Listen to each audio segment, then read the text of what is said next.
Hello my CA foundation friends. So आज के lecture में हम देखेंगे unit 2, that is accounting concepts principles and conventions.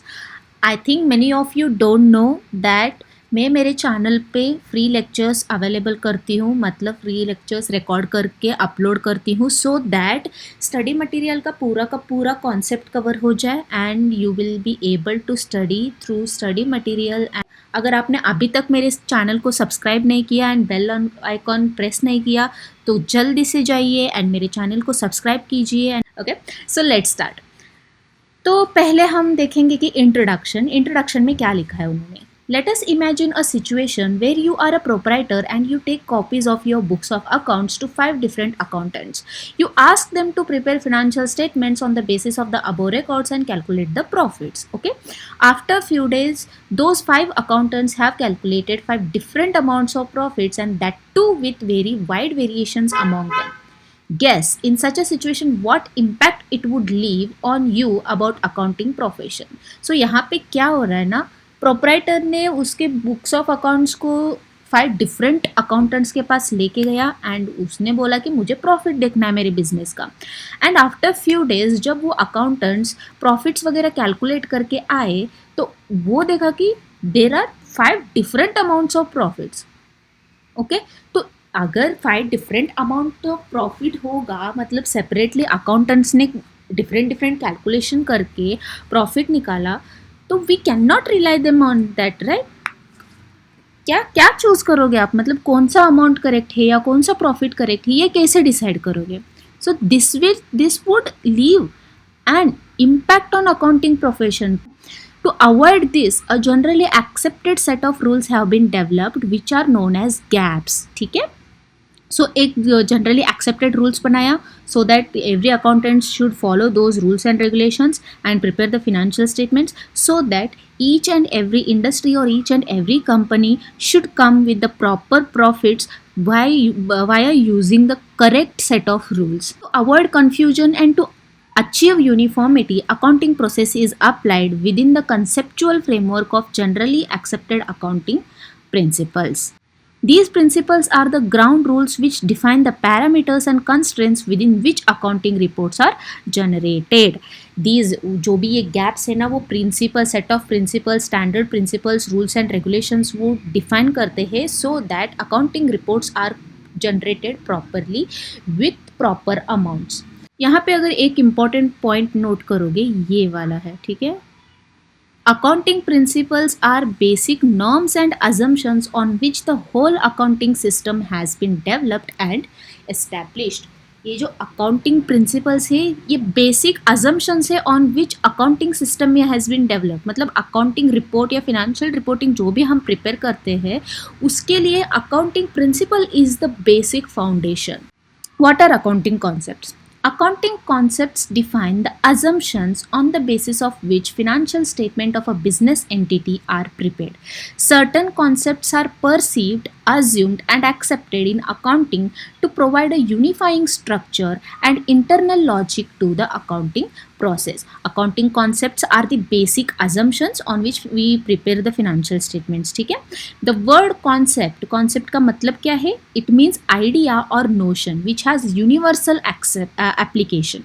Financial transactions are interpreted in the light of concepts which govern accounting methods. Concepts are those basic assumptions and conditions which form the basis upon which the accountancy has late.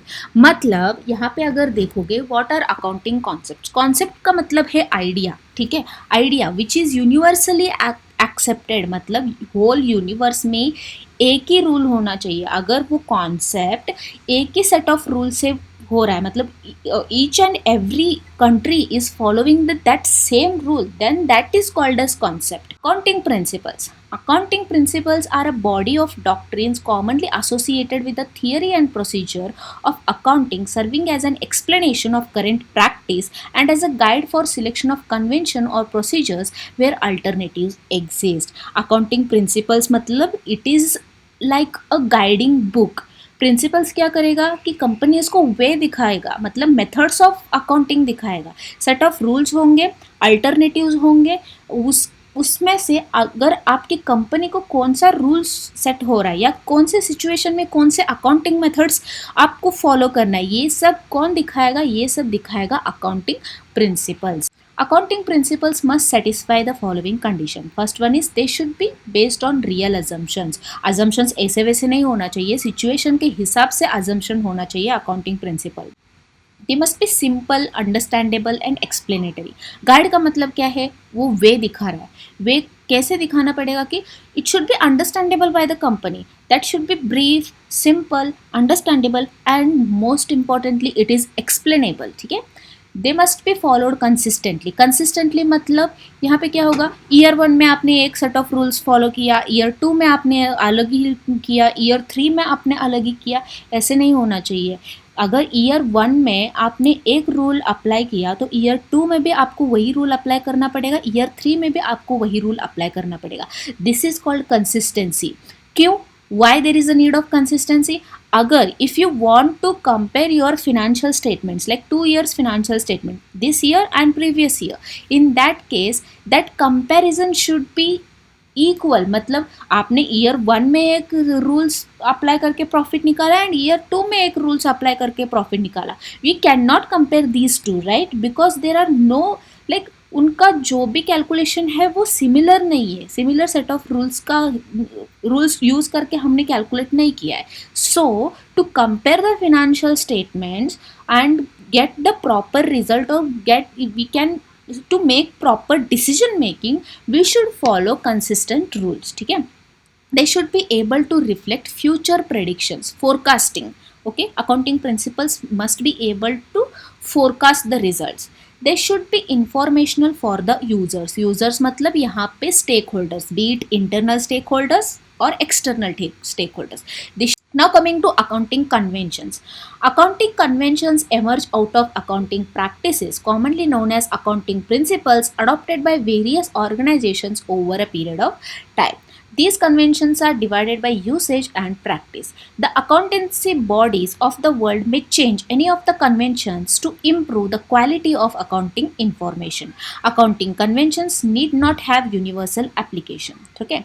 Accounting convention क्या है कि over a period if the company is following certain accounting principles that like practice, that accounting practice is known as accounting convention. एक tradition बन जाता है company का कि हर year हम ये रूल्स फॉलो कर रहे हैं, ये अकाउंटिंग प्रिंसिपल्स फॉलो कर रहे हैं. This is our accounting convention. Concepts, principles and conventions and overview. एक ओवरव्यू देखते हैं. ठीक है. Now we shall study in detail. First one is entity concept.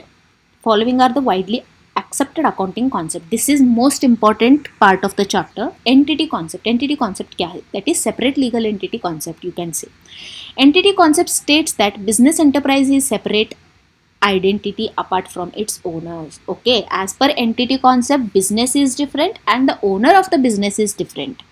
Accountant should treat business as a distinct from its owner. Business transactions are recorded in the business books of accounts and owner's transactions in his personal books of accounts. अगर आपका business है तो you cannot merge your transactions with the business transactions. This concept helps in keeping business affairs free from influence of personal affairs of the owner. This basic concept is applied to all the organization, whether sole proprietorship, partnership or corporate entities. Any form of companies we should use this entity concept. Entity concept keeps the business separate from its owner. In a way, the entity concept helps to ascertain how much money is due to the owner in the form of its capital and share of profits earned. ठीक है. यहाँ पे entity concept का एक benefit ये है कि partner मतलब पार्टनर या पार्टनरशिप फर्म में पार्टनर या सोल प्रोप्राइटरशिप फर्म में या कंपनी में उसका ओनर कितना कैपिटल उसने कंट्रीब्यूशन किया है एंड उसके बाद जो भी प्रॉफिट है उसके शेयर ऑफ प्रॉफिट कितना है. अगर एंटिटी कॉन्सेप्ट नहीं रहेगा तो सब कुछ मर्ज हो जाएगा. बिजनेस एक्सपेंसेस, पर्सनल एक्सपेंसेस सब कुछ मर्ज हो जाएगा and you will not be able to generate the true picture of profit. ठीक है. For example, if a person runs business and pays money from his own pocket for his son school fee, it will not constitute a transaction in the books of account because it is his personal expense. He is like spending the money for his child's school fee. ठीक है. However, if the person withdraws money from the business to pay for his son's school fee, it will constitute a transaction to be recorded in the books of accounts. ठीक है. Because owner ने business से अगर money withdraw किया, it is called withdrawal money. अगर वो expense कर रहा है चाइल्ड के एजुकेशन पे, तो that is his personal expense. If he is taking money from business and spending on his child, then it is called as like owner has withdrawn money from business, so that should be recorded in business books of accounts. Because entity concept means that the enterprise is liable to the owner for capital investment made by the owner. मतलब since जब company start कर रहा था उस वक्त अगर उसने कुछ कैपिटल कंट्रीब्यूशन किया है, that should also be recorded in the business books of accounts. Because owner has like spent his personal money on business. ठीक है. So business is related to that money. So he should record that capital contribution. Either he is providing money to the business or he is withdrawing money from the business. That should be recorded in the books of accounts. So यहाँ पे example देखते हैं. Mr. X started a business investing ₹7 lakh with which he purchased machinery for 5 lakh and maintained the balance in hand. The financial position will be capital 7 lakh. मतलब initially mister x ने invest किया 7 लाख, उसमें से उसने 5 लाख का machinery खरीदी किया, that too for business purpose. So that 5 lakh will be deducted from this 7 lakh and the remaining 2 lakh is cash on hand of the business. This means that the enterprise owes Mr. X 7 lakh. Now if Mr. X spends 5,000 to meet his family expenses from the business fund, then it should not be taken as business expense and would be charged to his capital account. That is, his investment would be reduced by 5,000. Following the entity concept, the revised financial position will be capital 7 lakh का था, less drawings मतलब उसने 5,000 उसने business से withdraw किया for his personal expenses, so that would be deducted from this, and now the balance is 6,95,000. Out of this 6,95,000 हमने machinery purchase किया, that is 5 lakh, and now the cash is 1,95,000. Now coming to money measurement concept. As per this concept, only those transactions which can be measured in terms of money are recorded. If those transactions are not like non-monetary transactions, then that should not be recorded in the books of accounts. Since money is the medium of exchange and the standard of economic value, this concept requires that those transactions alone that are capable of being measured in terms of money only be recorded in the books of accounts. For example, a business owning a factory on a piece of 1 acre land, ठीक है, with an office building with 2 floors having 20 computers and 10 units of machine cannot show these items under the different measurement units. These items need to be expressed in monetary terms. ठीक है. अगर यहाँ पे आपको I hope आपको समझ में आ गया होगा एग्जाम्पल, बट फिर भी मैं एक्सप्लेन करती हूँ. एक फैक्ट्री हमने लिया या कंस्ट्रक्ट किया 1 acre ऑफ लैंड में, एंड उस पर ऑफिस बिल्डिंग है हमारा विथ 2 floors एंड 20 कंप्यूटर्स है, फर्नीचर्स है, 10 मशीन्स है. तो we can not record this. यहाँ पे अगर यूनिट ऑफ मेजरमेंट देखोगे तो डिफरेंट है ना, 2 numbers, 20 computers, 10 units of machine, 1 acre of land. ये सब आप रिकॉर्ड कैसे करोगे? That should be recorded in terms of money. मतलब इसका वैल्यू करोगे, 1 acre लैंड का प्राइस क्या है, 2 floors बिल्डिंग का प्राइस क्या है, 20 कंप्यूटर्स का अमाउंट कितना होगा, 10 यूनिट्स ऑफ मशीन का अमाउंट कितना होगा, वो टोटल जो भी होगा वो आप रिकॉर्ड करोगे बुक्स ऑफ अकाउंट्स में. ठीक है. Measuring unit for money is taken as the currency of the ruling country. That is, the ruling currency of a country provides a common denomination for the value of material objects. मतलब यहाँ पर आप जो भी monetary मतलब terms use कर रहे हो या मॉनिटरी ट्रांजेक्शन्स कर रहे हो एंड बुक्स ऑफ अकाउंट्स में रिकॉर्ड कर रहे हो, the currency should be the reporting currency of that country. For example, India में INR यूज़ होगा, US में USD यूज़ होगा, UK में GBP यूज़ होगा एंड यूरोप में यूरो यूज़ होगा. It may be mentioned that when transactions occur across the boundary of a country, one may see many currencies. Suppose a businessman sells goods worth of 50 lakhs at home and he also sells goods of 1 lakh euro in the United States. What is his total sales? अगर वो cross border transaction कर रहा है, मतलब more than 1 countries involve है transaction में, अगर यहाँ से परचेज करेगा, एक्सपोर्ट करेगा, इम्पोर्ट करेगा, इन that case what will be the treatment? 50 lakhs plus 1 lakh euro. These are not amenable to even arithmetic treatment. So transactions are to be recorded at uniform monetary unit, that is in one currency. Suppose अगर euro का price 71 है, 1 euro का price है 71 rupees, then that euro should be converted into rupees first and after that total sales should be recorded in the books of accounts. ठीक है, 50 lakhs क्या हो रहा है इंडिया में, हम 50 lakhs का एक सेल कर रहे हैं एंड 1 लाख यूरो का यूनाइटेड स्टेट्स में कर रहे हैं, तो टोटल सेल्स क्या हुआ? आप ऐसे तो नहीं बोल सकते ना 50 lakhs का हमने एक सेल किया एंड 1 लाख यूरो का हमने एक सेल किया, ऐसे बुक्स ऑफ अकाउंट्स में you can not measure. And उसके बाद हमें INR में प्रॉफिट, पूरा का पूरा प्रॉफिट कितना हुआ ये तो हम मेजर नहीं कर सकते because there are two different currencies. In that case what should we do? We should convert this 1 lakh euro into INR and after that we should calculate total sales। यहाँ पे अगर कन्वर्ट करोगे तो देखो 50 lakhs plus 71 lakh, that is 121 lakhs। Third one is periodicity concept. This is also called the concept of definite accounting period. As per going concern concept, an indefinite life of entity is assumed. For a business entity, it causes inconvenience to measure performance achieved by the entity in the ordinary course of business. Periodicity concept का एक मतलब क्या है इन a nutshell, कि अगर आप company start किया आपने, उसके बाद आप ट्रांजैक्शन भी कर रहे हो, रिकॉर्ड भी कर रहे हो, मनी एक्सचेंज हो रहा है, मॉनिटरी ट्रांजैक्शंस भी रिकॉर्ड हो रहा है, बट अब एट व्हाट लाइक एक पीरियड चाहिए ना, एक सर्टन टाइम पीरियड चाहिए कि हम कैलकुलेट कर सके कि यहाँ से लेके यहाँ तक हमारा एक पीरियड होगा, वहाँ पे जो भी प्रॉफिट होगा हम वो कैलकुलेट करेंगे एंड उसके बाद हम डिसीजन लेंगे कि कहाँ पे कॉस्ट कम करना था या कहाँ पे रेवेन्यू बढ़ाना था। ठीक है, अगर आपके घर पे भी आप देखोगे तो मंथली माँ क्या करती है कि डेली बेसिस पे जो भी खर्चा किया वो नोट करती है बुक्स में एंड मंथ एंड पे आके क्या करेगी कि टोटल एक्सपेंसेस जो भी था वो कैलकुलेट करेगी, उसमें से फालतू का खर्च जो भी किया है उसको नोट करेगी और नेक्स्ट मंथ में उसका वो करेक्शन करेगी। इन सिमिलर वे बिजनेस में भी होता है। ठीक है, मंथली क्या होगा, मंथली अगर प्रैक्टिकली आप देखोगे तो मंथली बुक्स क्लोज होता है। ठीक है, मंथ एंड आता है, मंथ एंड पे हम सर्टन चेकलिस्ट बनाते हैं, सर्टन वर्क करते हैं, अक्रूड एक्सपेंसेस, प्रीपेड एक्सपेंसेस, ये सब बुक करते हैं। उसके बाद अगर अर्लियर पीरियड का प्रीपेड हुआ तो उसको रिवर्स करके एक्सपेंस रिकॉर्ड करते हैं। ये सब इसका सेपरेटली वीडियो बनाऊंगी मैं प्रैक्टिकली। ठीक है, ये सब हम करते हैं, उसके बाद बुक्स क्लोज करते हैं। मंथली P&L हम जनरेट करके कॉस्ट देखते हैं कि मंथली क्या हो रहा है, वेरिएंस एनालिसिस क्या था, प्रीवियस मंथ में इतना एक्सपेंडिचर था, इस मंथ में इतना एक्सपेंडिचर है, तो हाई क्यों हुआ, लो क्यों हुआ, ये सब हम डिसीजन लेते हैं। सो वो डिसीजन लेने के लिए we should have certain accounting period.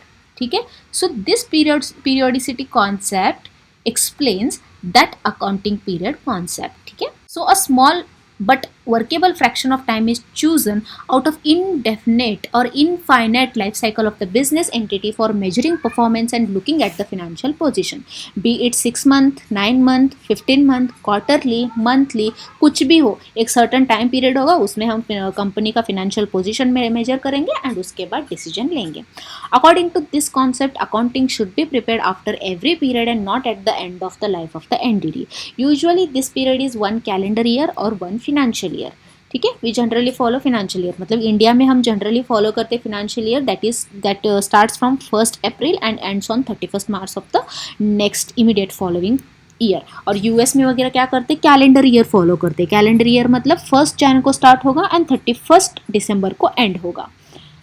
Thus for performance appraisal it is not easy to, or this is not necessary to look into the revenue and expenses of an unduly long time frame. This concept makes accounting system workable and the term accrual meaning। ठीक है, यहाँ पे accrual, prepaid, unpaid, unbilled revenue, ये सब का भी concept आएगा, वो बाद में हम देखेंगे। ठीक है, thus the periodicity concept facilitates in comparing the financial statements of different period. अगर आप अकाउंटिंग पीरियड होगा तो 1 accounting period to another accounting period क्या पोजीशन था ये कंपेयर कर सकते हो। Uniform and consistent accounting treatment for ascertaining the profit and assets of the business, matching periodic revenues and expenses for getting the correct results of the profit or business operations. So next coming to accrual concept. Under accrual concept, the effects of transactions and other events are recognized on mercantile basis, that is when they occur and not as cash and cash equivalently received or paid, and they are recorded in the accounting records and reported in the financial statements of the period to which they relate. Accrual concept, this is one of the important concept of an accounting principles और accounting concepts, and इस पे questions आने की बहुत ज़्यादा मतलब chances है. Accrual concept, अभी जो एमएनसीज में या अगर कोई भी कंपनी या बिजनेस देखोगे तो वहाँ पे अक्रूवल कॉन्सेप्ट ऑफ अकाउंटिंग ही फॉलो होता है. There are two methods of accounting. First one is cash basis and second one is accrual basis. Cash basis का मतलब क्या है, जब हमारे कंपनी से कैश आउटफ्लो होगा, जाएगा या खर्च करेंगे, और जब कैश इनफ्लो होगा मतलब कैश अर्न करेंगे, उसी टाइम पे हम अगर बुक्स ऑफ अकाउंट्स में मेंशन कर रहे हैं तो that is called as cash basis of accounting. मतलब usually this is followed by small companies like kirana stores और सोल प्रोप्राइटर. स्मॉल जो भी लार्ज स्केल ऑफ बिजनेस नहीं है वो फॉलो करते हैं. अक्रूवल कॉन्सेप्ट का क्या मतलब है कि वो ये नहीं देखते कि कैश कब गया या कैश कब आया, वो ये देखते कि सर्विसेज कब हमने प्रोवाइड किया या रेवेन्यू जनरेट कब हुआ.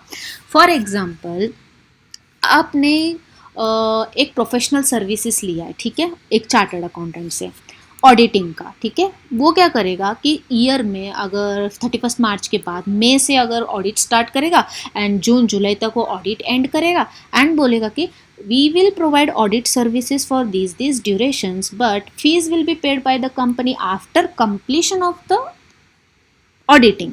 ठीक है, ऑडिटर स्टार्ट करेगा मई में एंड एंड करेगा जून में, but fees will be paid by the company in July और अगस्त, सपोज समझो अगस्त मंथ में. तो यहाँ पे क्या हुआ, अगर कैश बेसिस होता तो अकाउंटिंग क्या हम रिकॉर्ड करते जुलाई में, अगस्त में रिकॉर्ड करते, क्योंकि अगस्त में हम कैश एक्चुअल में कैश आउटफ्लो हो रहा है बिजनेस से and we are providing this amount of audit fees to the auditors. But अगर अक्रूवल कॉन्सेप्ट है तो क्या होगा कि ऑडिटर ने तो काम किया है मई और जून में, तो we will divide expenses into May and June and record those expenses respectively in that month when the services was actually rendered by the auditor and when we took the services of auditors, not when the cash was gone from the company or not when the cash is received by the company. ठीक है, revenue का भी ऐसा ही है. Revenue जब earn करेंगे तब हम वो रिकॉर्ड करेंगे. मतलब अर्न का मतलब क्या है, कैश आना ही नहीं है. वो सिचुएशन अगर क्रिएट होता है तो in that case that in that accounting period the revenue should be recorded and not on in which we have actually received the cash. Revenue is gross inflow of cash, receivables, and other consideration arising in the course of ordinary activities of an enterprise from sale of goods, from rendering of services, and from use by others of enterprise's resources, yielding interest, royalties, and dividends. Revenue का मतलब क्या है, inflow हो रहा है cash आज के moment में, आज के डेट पे अभी हमें कैश रिसीव हो रहा है, वो भी एक रेवेन्यू है. रिसीवेबल मतलब हमने सर्विसेज प्रोवाइड किया बट वो कैश रिसीव होगा in next accounting period, next month या नेक्स्ट 2-3 मंथ्स, वो रिसीवेबल है हमारे लिए, तो that should also be considered as a revenue.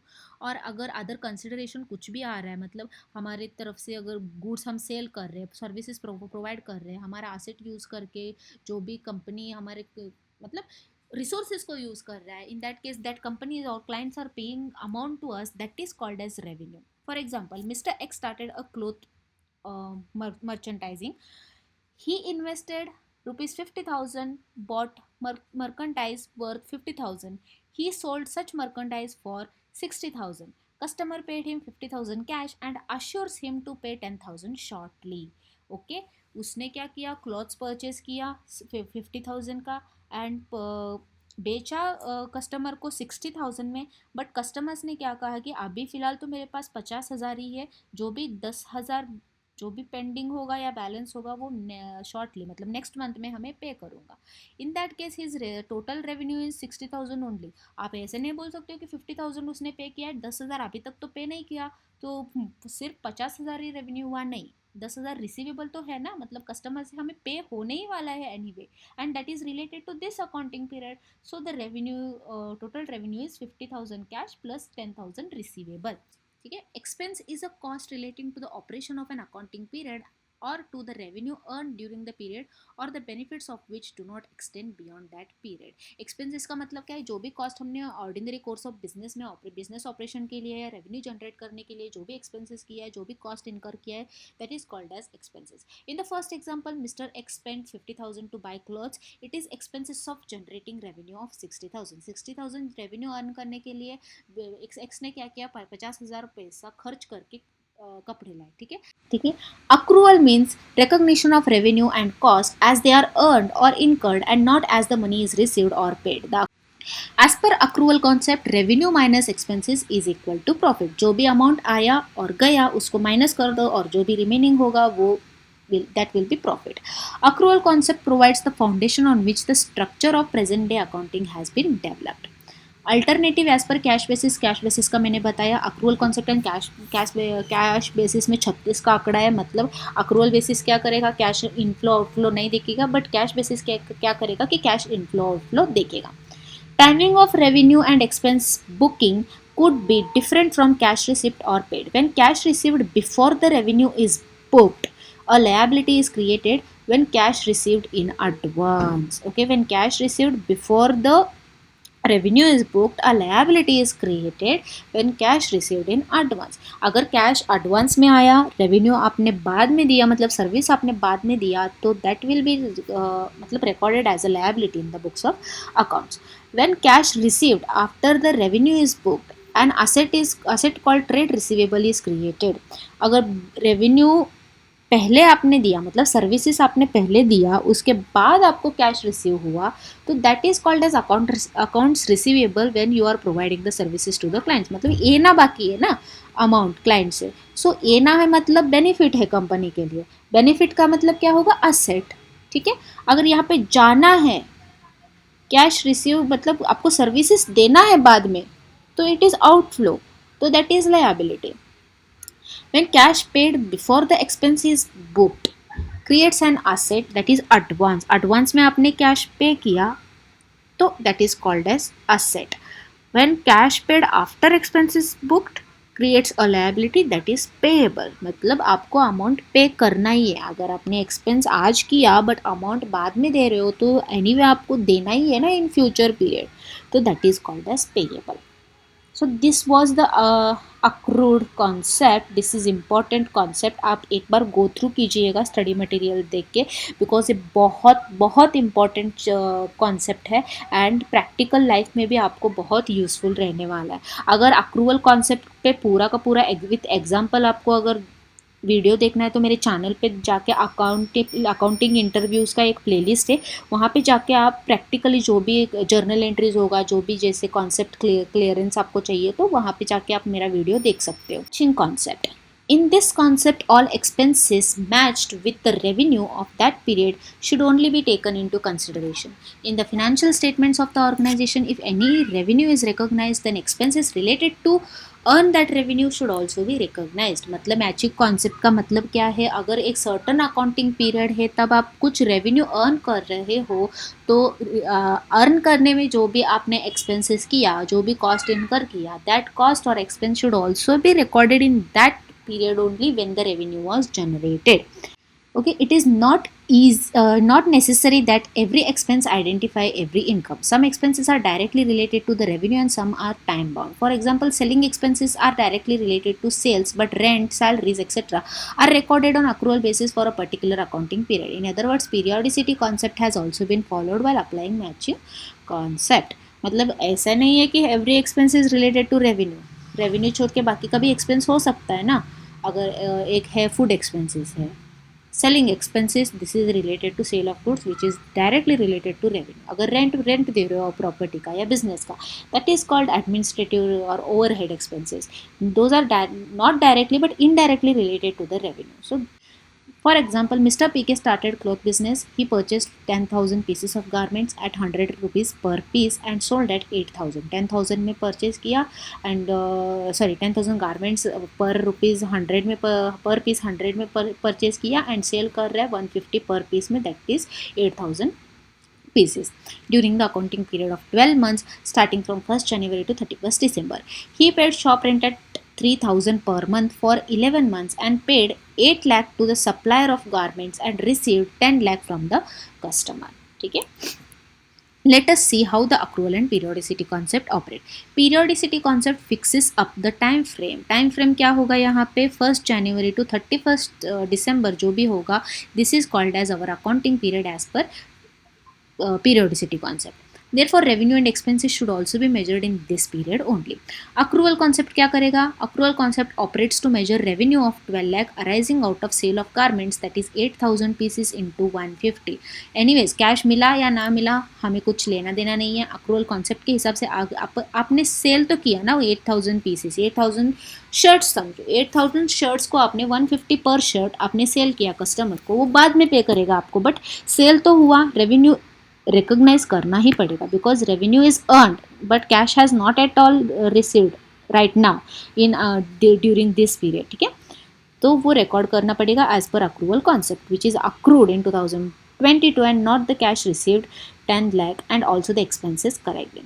Shop rent for 12 months is an expense item amounting to 36,000 and not 33,000 the cash paid. Per month 3,000 है but हमने पे किया सिर्फ 11 मंथ का, मतलब 11 मंथ्स इंटू 3,000 33,000, बट हमारा अकाउंटिंग पीरियड तो है 12 मंथ्स का. एज पर अक्रूवल कॉन्सेप्ट अगर कैश पे किया हो या न किया हो, वो रेंट तो दिस 12 महीने का ही है ना, 12 महीने का अकाउंटिंग पीरियड है ना, so that expenses should be recorded in that accounting period only. तो रेंट का एक्सपेंस कितना बुक करेंगे हम? 3,000 into 12 that is 36,000 and not 33,000 as. ठीक है, अगर आप इस एग्जाम्पल में अगर आप देखोगे तो फॉर एग्जाम्पल पहले से रीड करो. रेवेन्यू क्या होगा कि हमने क्या किया, 8,000 का पीसेस हमने सेल किया at the rate of 150, that is 8,000 into 150 that is 12 lakh. वो रेवेन्यू हुआ हमारा, इधर हमने कैश रिसीव किया हो या न किया हो, that is our revenue 12 lakh. ठीक है, ये रेवेन्यू अर्न करने के लिए हमने क्या क्या एक्सपेंसेस किया? एक तो हमने शॉप का रेंट पे किया है, अगर पे आउटफ्लो हुआ है या न हुआ है दैट डजेंट मैटर.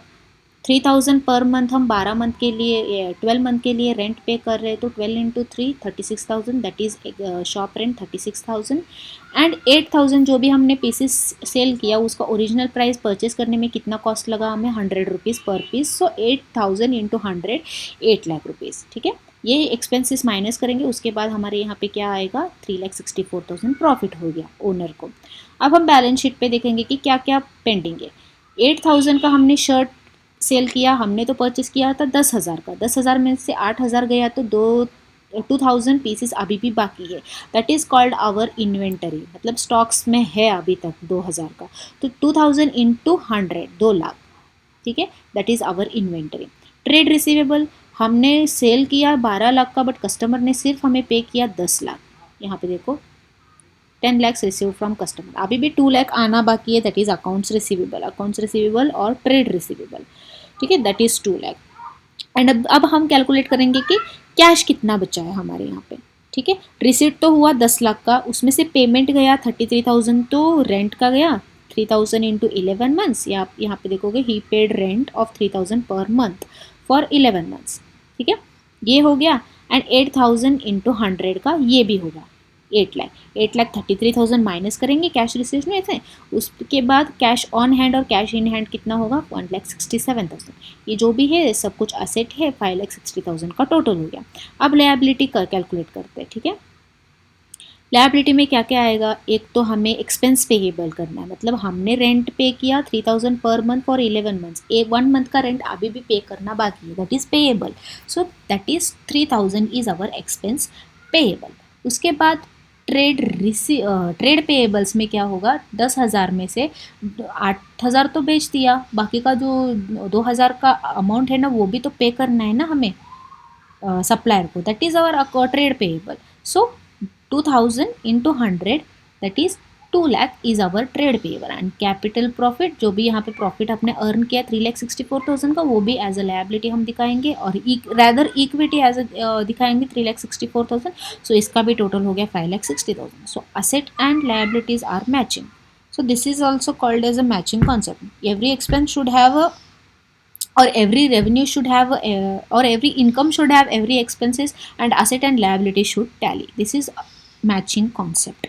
ठीक है, सो आज के लिए इतना ही। बाकी का जो भी है कॉन्सेप्ट्स, वो for example going concern concept, cost concept, okay, realization concept, ये सब कुछ बहुत इम्पॉर्टेंट कॉन्सेप्ट्स है। आगे जाके वो नेक्स्ट क्लास में हम पढ़ेंगे, बट आज के लिए इतना ही, नहीं तो बहुत ही हैवी होगा। आप बुक्स ओपन करो, स्टडी मटेरियल एंड रिवाइज करो। अगर आपको कुछ डाउट्स है, कुछ मैटर पे क्लैरिफिकेशन चाहिए, तो आप कमेंट सेक्शन में मेंशन करो, मैं एक सेपरेट वीडियो बना के पोस्ट करूँगी। Till then stay tune for more such videos and keep supporting me guys, and keep sharing my videos, keep subscribing to my channel, and thank you so much and love you all.